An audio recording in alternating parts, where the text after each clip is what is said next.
रूस यूक्रेन के बीच करीब 4 सालों से विनाशकारी जंग जारी है, लेकिन यह युद्ध उस वक्त और घातक हो गया जब यूक्रेन ने काला सागर में रूसी टैंकर्स को निशाना बनाया। इसके बाद अब रूस यूक्रेन का सर्वनाश करने पर उतारू हो गया है। यूक्रेन ने कैसे रूस के 2 तेल टैंकरों को बीच समंदर में उड़ा दिया, रूसी सेना किस तरह से यूक्रेन के चिथड़े बढ़ा रही है, क्या अमेरिका दोनों देशों के बीच वाकई में समझौता करा पाएगा? रूस यूक्रेन के युद्ध के हर पहलू को हमारी इस अगली रिपोर्ट से समझिए। काला सागर में रूसी टैंकर्स पर हमला, समंदर में यूक्रेन ने किया ड्रोन अटैक।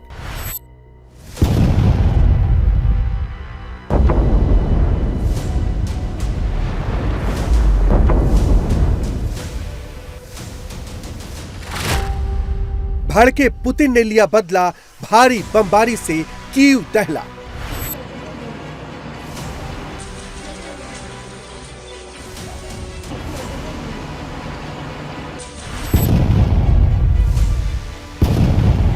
रूस और यूक्रेन के बीच 1363 दिनों से भीषण जंग जारी है, जहां जिसको मौका मिलता है दोनों देश एक दूसरे पर ताबड़तोड़ हमले कर रहे हैं।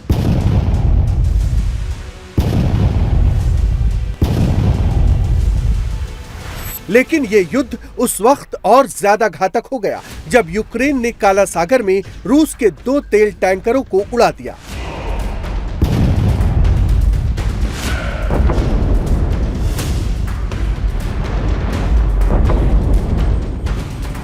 यूक्रेन ने ब्लैक सी में रूसी तेल टैंकर विराट पर ड्रोन से हमला किया और बीच समंदर में ही दोनों टैंकरों को ध्वस्त कर दिया।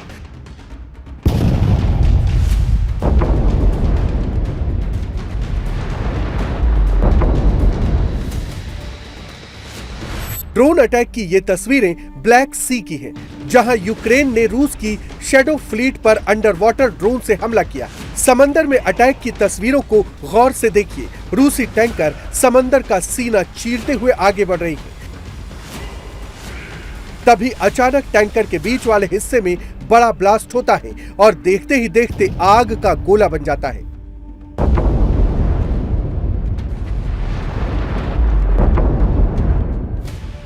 धमाके के बाद समंदर में धुएं का बड़ा सा गुबार उठता है और चारों तरफ अंधेरा छा जाता है। यूक्रेन ने अपने घरेलू स्तर पर बनाए गए सी बेबी नेवी ड्रोन से रूसी टैंकरों को निशाना बनाया। तुर्की के काला सागर तट के पास यूक्रेन ने एक के बाद एक लगातार ड्रोन अटैक किए। जहाज काला सागर तट से लगभग 35 नॉटिकल मील दूर पर ये हमले किए गए। इस हमले में गैबियन फ्लैग वाले रूसी ऑयल टैंकर विराट और कैरोस पूरी तरह से तबाह हो गए। जंग के बीच यूक्रेन ने इस हमले की जिम्मेदारी ली है। यूक्रेन का आरोप है कि अंतर्राष्ट्रीय प्रतिबंधों के बावजूद रूस इन दोनों जहाजों के जरिए तेल की तस्करी कर रहा था। यूक्रेन का कहना है कि उनके खिलाफ युद्ध छेड़ने और रूस की वित्तीय क्षमताओं को कम करने के लिए वो इस तरह के कदम उठा रहा है। ये यूक्रेन की सिक्योरिटी सर्विस और यूक्रेनी नेवी का संयुक्त अभियान था। ये हमला रूसी तेल के परिवहन के लिए बड़ा झटका है, क्योंकि मॉस्को प्रतिबंधों से बचने के लिए फ्लैग ऑफ कन्वीनियंस वाले जहाजों का जाल बिछाए हुए है। दोनों ऑयल टैंकर्स गैम्बिया के झंडे वाले थे और रूस के नोवोरोसियस्क बंदरगाह की तरफ जा रहे थे।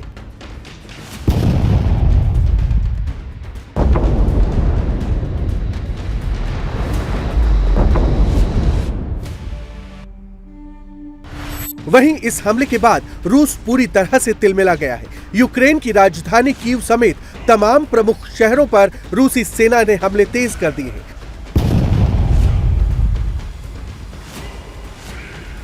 चौबीस घंटे के अंदर ही रूस ने ड्रोन अटैक का बदला ले लिया है।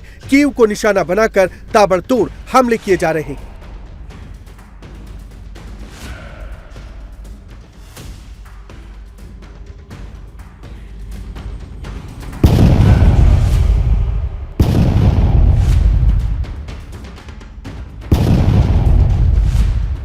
तबाही की ये तस्वीरें कीव की हैं, जहां रूसी ड्रोन हमले के बाद एक बहुमंजिला अपार्टमेंट में आग लग गई। कीव में ये विश्वगोरोड इलाका है जहां ड्रोन अटैक के बाद बिल्डिंग से धुआं उठता दिखाई दे रहा है। रूसी हमले से यहां भारी तबाही मची है, जानमाल का भारी नुकसान हुआ है। ड्रोन अटैक के बाद जब फायर ब्रिगेड की टीम आग बुझाने पहुंची तो आग कई मंजिलों में फैल चुकी थी।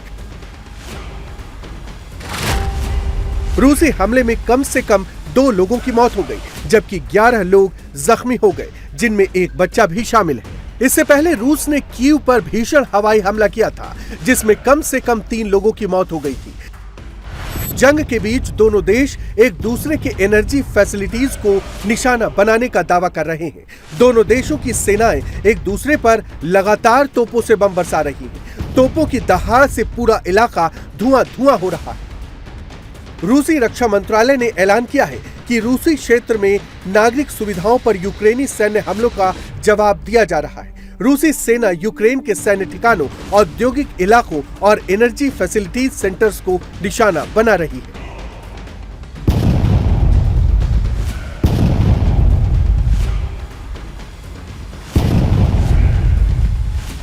रूस का दावा है कि बीते 24 घंटे में रूसी सेना ने यूक्रेनी हमले को विफल किया और यूक्रेन के बुनियादी ढांचे, लॉन्ग रेंज ड्रोन डिपो समेत यूक्रेनी सैनिकों के ठिकानों को निशाना बनाया।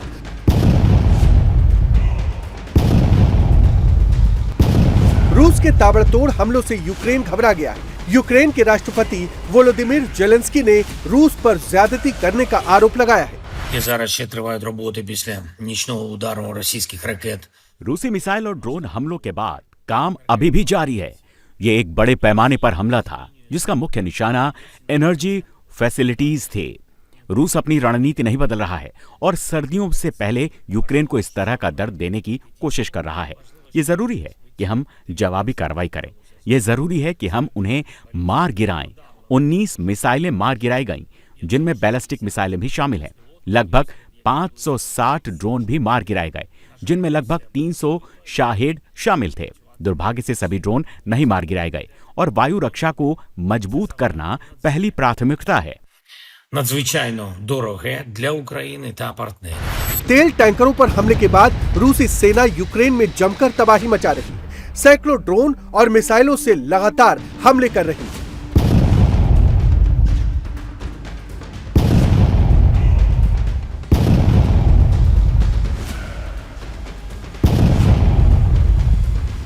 कीव में तबाही की ये तस्वीरें देखिए। रूसी ड्रोन अटैक से कीव का ये इलाका धुआं-धुआं हो गया है। कीव के आसमान में सैकड़ों ड्रोन अचानक आते हैं और फिर बमबारी शुरू हो जाती है।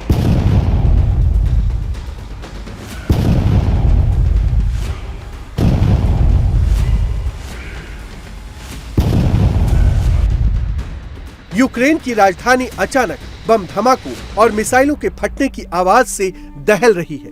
मल्टी स्टोरी इमारतों से आग की लपटें निकलने लगी हैं।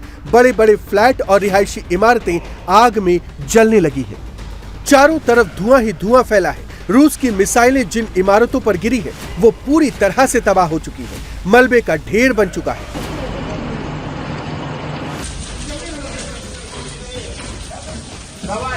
काला सागर में रूसी तेल टैंकरों पर हमले के बाद पुतिन भड़के हुए हैं। यूक्रेन की राजधानी कीव समेत तमाम अहम ठिकानों को धुआं-धुआं कर दिया गया है, तो दूसरी तरफ यूक्रेन डर के मारे भागकर अमेरिका के पास पहुंच गया है।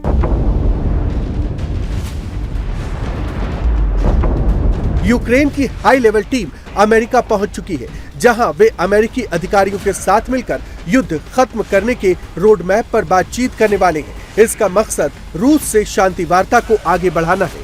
Сьогодні ввечері за американським часом यूक्रेनी प्रतिनिधि मंडल पहले ही अमेरिका में पहुंच चुकी है और जिनेवा बिंदुओं पर आधारित बातचीत जारी रहेगी। कूटनीति सक्रिय बनी हुई है।